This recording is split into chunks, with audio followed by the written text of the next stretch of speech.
বদ্রীনাথের রহস্য মৃত্যু দুর্গাপুরের যুবকের ব্যাপক চাঞ্চল্য এলাকায়। মৃত যুবকের নাম প্রীতম মজুমদার। ঝুলন্ত দেহ উদ্ধার হয়েছে বদ্রীনাথের কাঞ্চনালার পাইন থেকে। উদ্ধার হয়েছে নথিপত্র। মৃত যুবক দুর্গাপুরের বিজনের এডিশনের বাসিন্দা।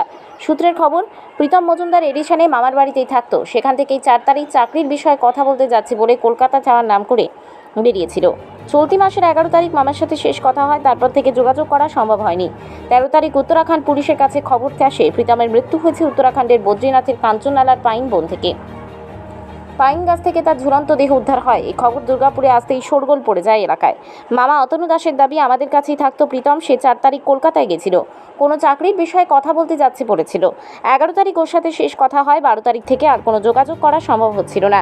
13 তারিখ উত্তরাখণ্ডের যোশীমঠ পুলিশ খবর দেয় প্রথমে দেহ উদ্ধার হয়েছে পাইন গাছ থেকে। আমরা তো জানতাম কলকাতা গেছিল।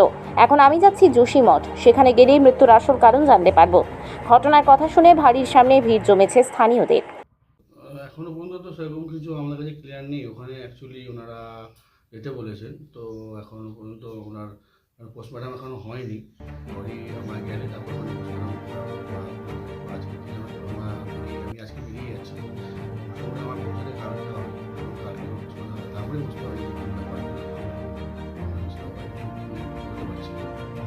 কবে বেরিয়েছিল ঘর থেকে বেরিয়েছিল আপনার 4 তারিখে।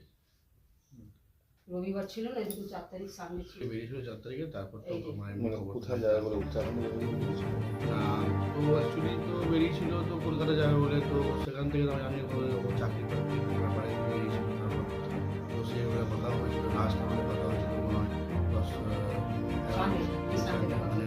11 তারিখ।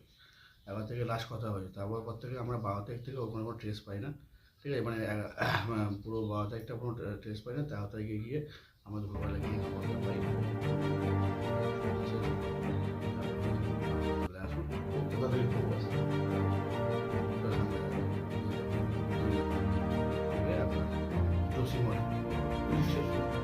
তো ও কি বাড়ি থেকে বলে বেরিয়েছিল যে না, সেরকম কিছু বলে বেরোয়নি যে ওখানে যাচ্ছে।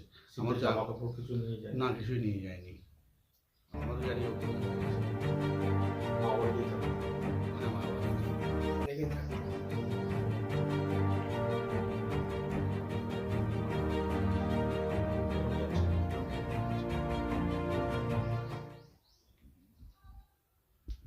জানলাম বলতে আমরা বসেছিলাম ওখানে, শুনলাম যে 17 নম্বরে একটা পুলিশ গাড়ি ঢুকলো।